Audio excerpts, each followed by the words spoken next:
L'interview matinale, première partie. Mon invité ce matin, Frédéric Dubourg. Frédéric, bonjour. Bonjour.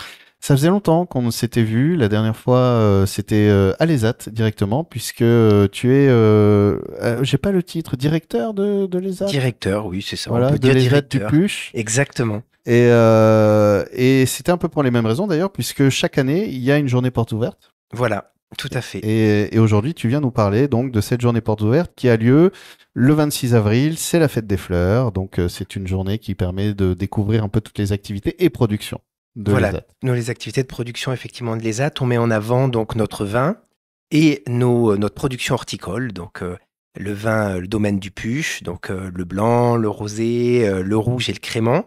Donc, évidemment, toute l'activité florale. On ouvre notre site, il y a une dizaine de serres et on peut vaquer de serre en serre et découvrir toutes nos productions, des plantes, des vivaces, des plantes fleuries, les plantes de haies, plantes de légumes, etc.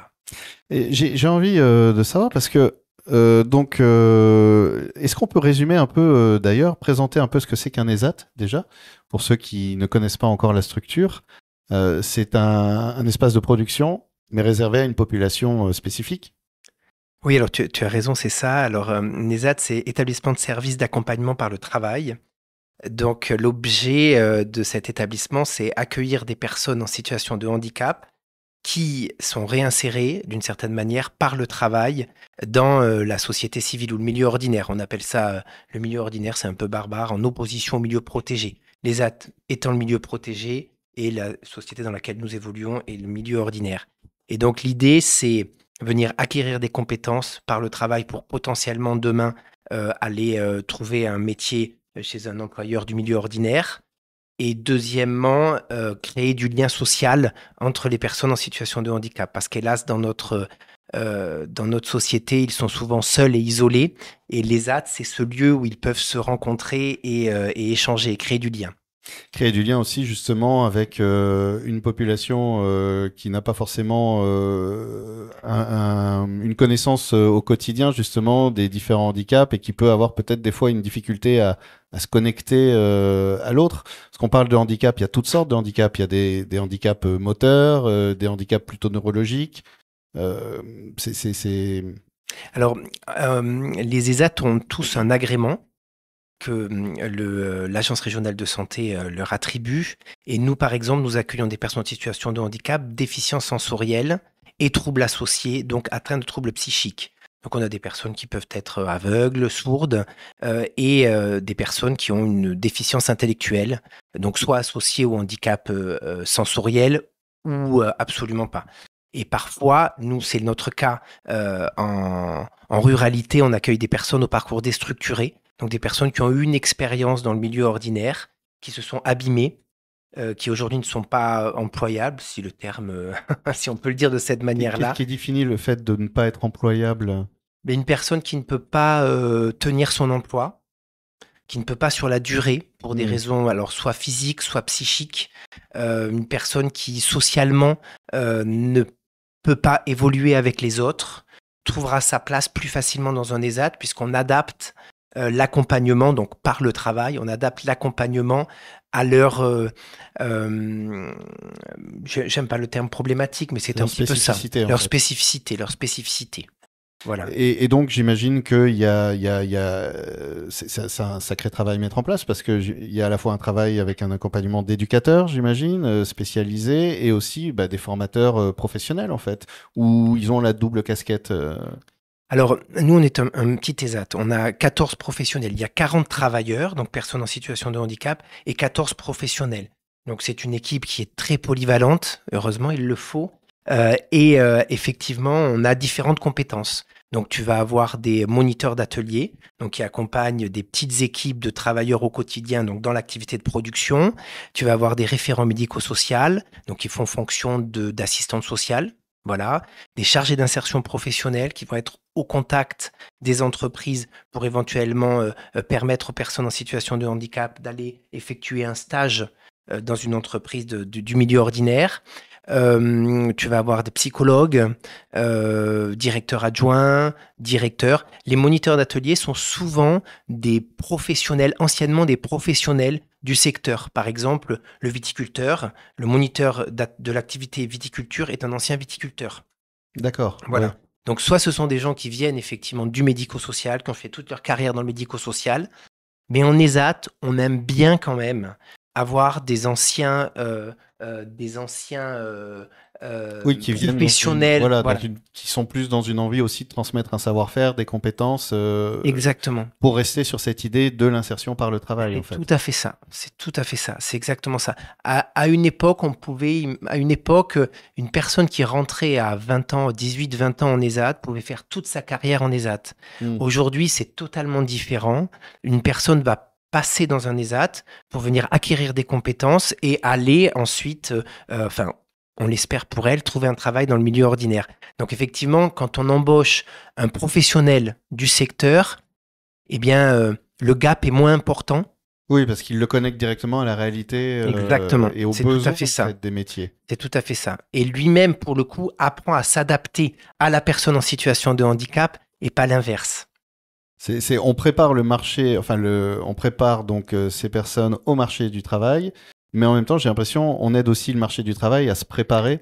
Ouais, tu as tout à fait raison. À leur accueil. Et c'est ce qui est le plus compliqué.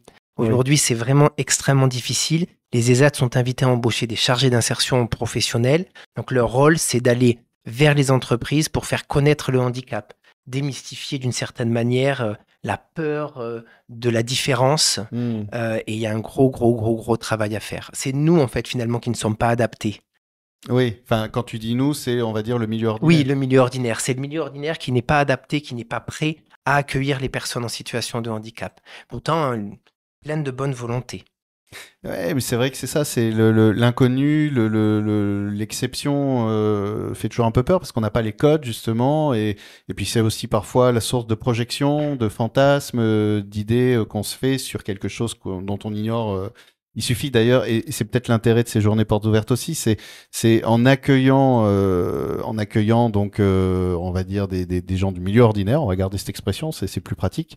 Ça permet de créer un lien différent et d'être dans un lien vraiment de ah bah tiens, j'ai envie de chercher des fleurs, etc. Je vais aller là, et puis de voir la compétence en fait s'exprimer. On va en parler d'ailleurs parce qu'on arrive déjà à la fin de la première partie de l'interview. On va détailler un peu le programme de cette journée du 26 avril. Je rappelle que c'est la journée du 26 avril. 26 avril, c'est la journée portes ouvertes donc de l'ESAT du Puch, avec notamment une activité florale et viticole. Et d'ailleurs, tu parlais aussi tout à l'heure, on pourra peut-être évoquer le sujet de prestations de services.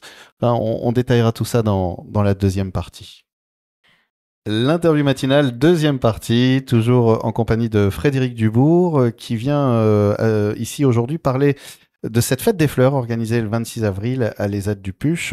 On en parlait donc, l'ESAT du Puch, les activités, Frédéric, ce sont donc, c'est une activité florale et viticole, il y a des serres et des vignes, et donc il y a des travailleurs au milieu de tout ça qui sont, alors on peut le dire, en préparation d'insertion professionnelle par le travail d'insertion sociale. C'est un petit rappel de la mission pour ceux qui nous prennent en route.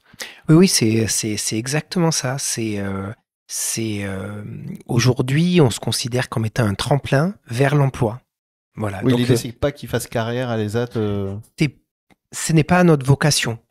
C'est vraiment leur mettre le pied à l'étrier, remettre pour certains, pour qu'ils puissent, dans un second temps, trouver leur place dans le milieu ordinaire. Alors, on va parler de la production florale, justement, puisqu'il y a les grands classiques, mais je crois qu'il y a aussi des envies de nouveautés. Alors oui, effectivement, on a une nouvelle monitrice qui a amené plein de nouvelles essences qu'elle met en avant, que les travailleurs mettent en avant, puisqu'ils sont bien évidemment formés, et c'est eux qui présentent leur production, c'est eux qui mettent en avant les produits vendus.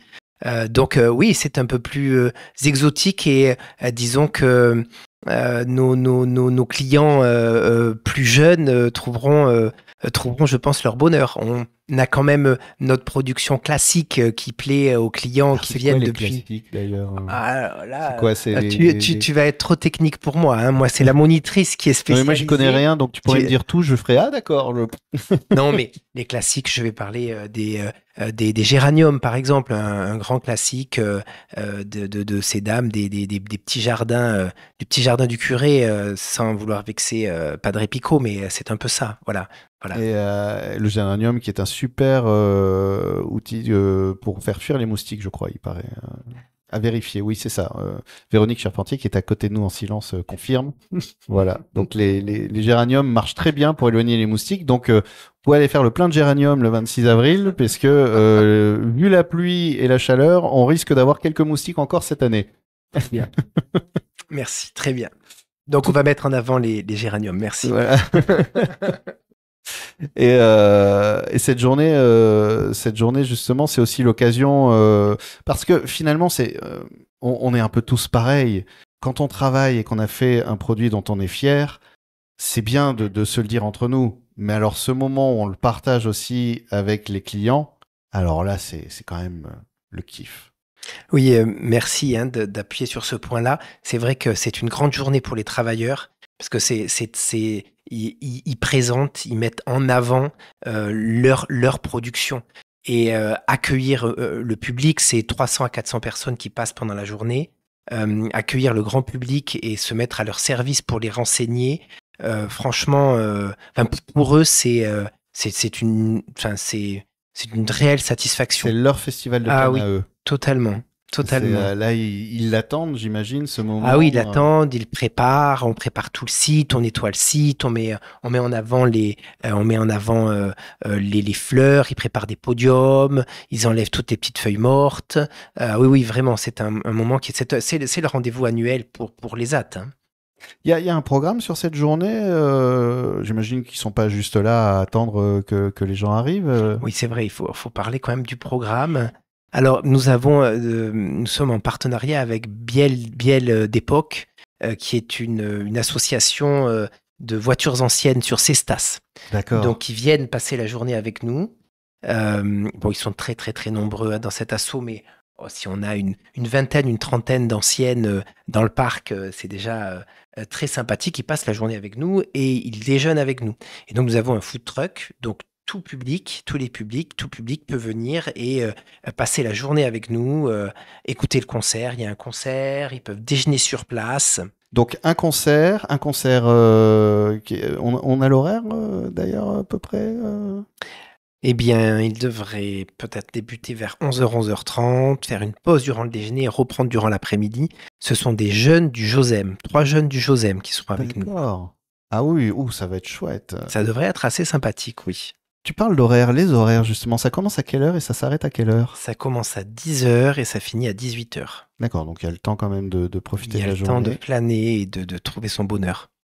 Et donc, alors je récapitule. Le 26 avril, vous avez donc pendant cette fête des fleurs une journée portes ouvertes à l'ESAT du Puch avec les voitures anciennes, pardon, parce qu'on pourrait des fois les voitures anciennes, du food truck, un concert fait par 3 jeunes du Josem de 10h à 18h, et c'est l'occasion donc de découvrir ou redécouvrir l'ESAT du Puch et toute sa production, ainsi que tous les travailleurs qui justement produisent toute l'année et attendent ce moment avec beaucoup d'impatience. C'est quoi il nous reste un peu de temps, Frédéric. Une dernière question. C'est quoi justement les défis aujourd'hui, les spécificités, les défis à relever pour ramener justement ces travailleurs dans un système qui n'est plus encadré, un système ordinaire?